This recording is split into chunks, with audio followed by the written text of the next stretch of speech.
Mas Anies Baswedan yang saya hormati, Sekjen PBNU, mentor saya, jajaran Forkombinda, dan terlebih kepada sahabat saya, pendeta muda, Bro Johan Sunarto. Tapi di dalam itu yang bisa saya komentari, pertama masuk ke rumah ibadah. Nah, kalau Anda masuk untuk membesarkan syiar mereka, berbarengan dengan ibadah mereka, maka ini menjadi haram. Selesai ya di sini. Jadi ada dibedakan. Saya tidak tahu apa yang dimaksud oleh Ustadz yang mengatakan haram, pembahasannya apa.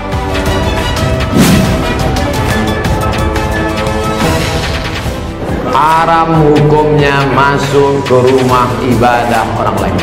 Tapi kalau ada orang masuk gereja punya tujuan, bahkan bisa menjadi wajib untuk darurat atau hajat. Hajat misalnya apa? Terik matahari Anda tidak kuat, berlindung di bawah gereja, boleh. Ada hajat di sini. Hujan deras Anda demam flu, nggak ada tempat berlindung, masuk gereja boleh. Tanya apa? Ada orang minta tolong jerit-jerit dalam gereja, Anda orang muslim masuk, tolong dia.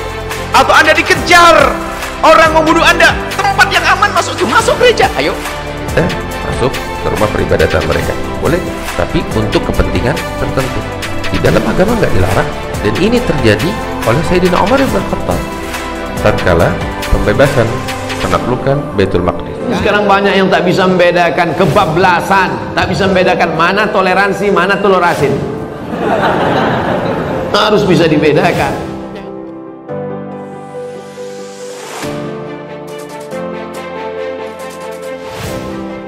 Ada yang memahami toleransi secara kebablasan. Saya kasih contoh, misalnya ada orang yang mengatakan semua agama itu benar, titik.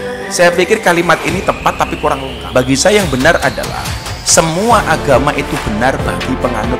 Kenapa? Karena dengan gampangnya kita meremehkan, toh semuanya benar. Maka kalimat yang menurut saya diksi yang paling tepat adalah semua agama itu benar bagi penganut. Islam tak perlu diajari bagaimana berinteraksi sosial dengan saudara kita non muslim. kita harus tahu hukum dulu ya.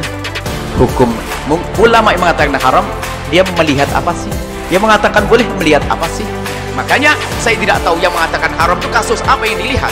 Lah yang mengatakan boleh barangkali hanya lihat ada suara apa sih? Jangan-jangan yang dilihat beda, hukumnya beda, Anda samakan, Anda itu mengadu domba, namanya fitnah. Bodohnya kita kok udah diadu domba hal-hal semacam ini, kan ada ilmunya. Atau pengen lihat bangunannya kok bagus banget, saya pengen niru, pengen bangun rumah tapi ini bangunan kok arsiteknya bagus, nggak ada ciri khas Nasrani, saya pengen niru, ya masuk, laksa, biarkan. Akan ini dah toleransi dijaga. Tidak boleh orang Islam masuk ke gereja lalu menghinakan gereja, buang kotoran di gereja, nggak boleh. Ini mengganggu ahli zimmah, Nabi marah. Lihat, yang di luar Islam semoga faham makna ini, karena sebelumnya kita harus hidup berdampingan yang indah. Toleransi seperti itu di dunia ya. Ahli iman semuanya, tolong Anda yang lembut hati. Ada yang memahami toleransi secara kebablasan. Saya kasih contoh, misalnya ada orang yang mengatakan semua agama itu benar, titik. Saya pikir kalimat ini tepat tapi kurang lengkap. Bagi saya yang benar adalah semua agama itu benar bagi penganut. Kenapa? Karena dengan gampangnya kita meremehkan, toh semuanya benar. Maka kalimat yang menurut saya diksi yang paling tepat adalah semua agama itu benar bagi penganut. Bagi pendeta Johan harus mengatakan bahwa agama yang saya yakin adalah yang paling benar. Tapi bukan berarti kita diperbolehkan untuk menyalahkan agama orang lain. Sederhananya adalah kalau kamu tidak mau agamamu dihina oleh orang lain, maka jangan pernah kamu menghina agama orang lain.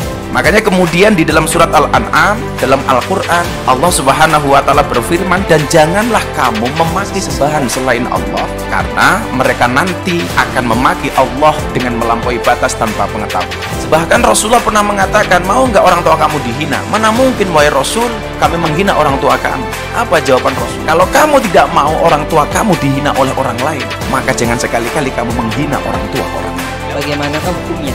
Saya pernah lihat di YouTube, ada dua pendapat yang berbeda dari dua ustadz yang berbeda.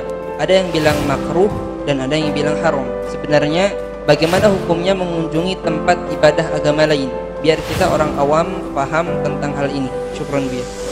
Haram hukumnya masuk ke rumah ibadah orang lain. Haram. Maka kalau ada perbedaan, kalau ulama tahrir mahalun niza, apa sih yang diperdebatkan ini? Nabi tidak mau masuk ke tempat kalau ada berhala. Nabi tak mau masuk rumah kalau ada berhala di situ. Nabi tak mau masuk. Apakah berubah iman Nabi kalau masuk ke dalam?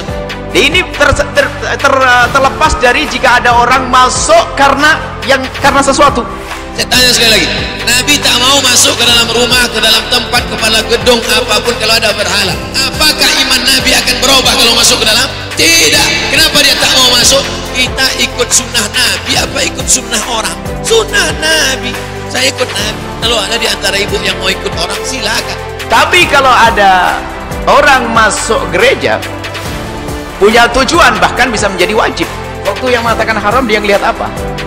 Yang mengatakan tidak haram melihat apa? Ini harus dijelaskan dulu. Nah, urusannya beda, yang dihukumi beda, hukumnya beda, kok mau disamakan? Berantem, selesai. Anda pengen tiba-tiba masuk gereja, pengen apa sih di gereja kok ada suara-suara? Apa sih itu? Itu adalah masuk saja. Ini yang dibahas. Darurat atau hajat? Hajat misalnya apa? Terik matahari Anda tidak kuat, berlindung di bawah gereja. Boleh ada hajat di sini. Tadi apa? Ada orang minta tolong jerit-jerit dalam gereja. Anda orang muslim masuk, tolong dia. Atau Anda dikejar, orang membunuh Anda, tempat yang aman masuk itu, masuk gereja. Ayo. Hujan deras, Anda demam, belum, nggak ada tempat berlindung, masuk gereja, boleh lah. Ini jelas kan masalah ini. Jadi jangan dicampur aduk ini permasalahannya. Makanya saya tidak tahu dia masuk itu apa perasaannya. Nah, yang menjadi haram masuk gereja adalah jika yang punya gereja tidak mengizinkannya. Berarti Anda merusak persatuan. Sudah bilang jangan, Anda masuk. Loh, Anda ini apa sih? Merusak persatuan umat. Lihat, Islam itu indah menjaga.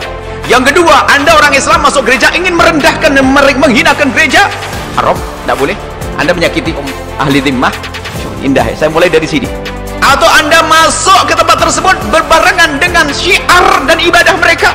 Anda datang tok di tempat karena Anda membesarkan syiar mereka. Ya, lah ini haram.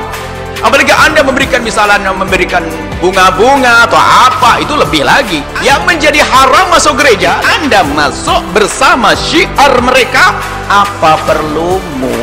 Nah ini, makanya Tuhan, yang mana yang dikatakan haram ini harus satu-satu ini. Dari sini kita udah paham gitu. Ya, orang yang mau masuk gereja untuk menyembah selain Allah, ya dilarang. Tapi kalau untuk kepentingan yang lain, nggak dilarang. Kalau bicara hukum sama bahasan tadi udah selesai.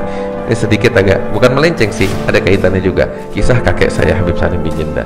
Habib Salim dakwah di daerah Sulawesi sampai 3-4 tahun dia tetap di sana. Di antaranya masuk ke daerah Bunaken, didirikan masjid di situ dan seterusnya. Masuk di daerah Sulawesi pelosoknya. Satu kali dia bikin, artinya masyarakat situ bikin acara besar, minta Habib Salim ceramah. Kebetulan di masjid agungnya, di masjid besarnya. Nah ini masjid bersebelahan sama gereja. Tapi bicara di masjid, bicara tentang apa tahu? Sayyidatuna Maryam binti Imran, kisah kelahiran Nabi Isa sesuai versinya Al-Quran. Ya kita tahu kisahnya sangat indah sekali. Usai acara, Habib keluar dari masjid. Begitu keluar, dihadang sama pihak gereja. Yang sama Habib semuanya udah pasang badan. Habib bilang, tenang dulu, ada apa nih? Kita lihat dulu ada apa. Samperin sama Habib. Pihak gereja bilang sama Habib, tadi Habib bicara begini cerita. Iya, kenapa? Habib, kita dari pihak gereja pengen minta Habib bicara hal yang sama di gerejanya kita. Ini orang-orang kita nggak pernah dengar kisah kelahiran Maryam binti Imran, kelahirannya Isa sebagaimana yang Habib sampaikan. Besoknya dibikinin di acara di. Terus hidayat di tangan Allah. Tugas kita dia mau masuk Islam, dia nggak mau masuk Islam, itu bukan hak kita. Tapi tugas kita risalah yang benar sampai kepada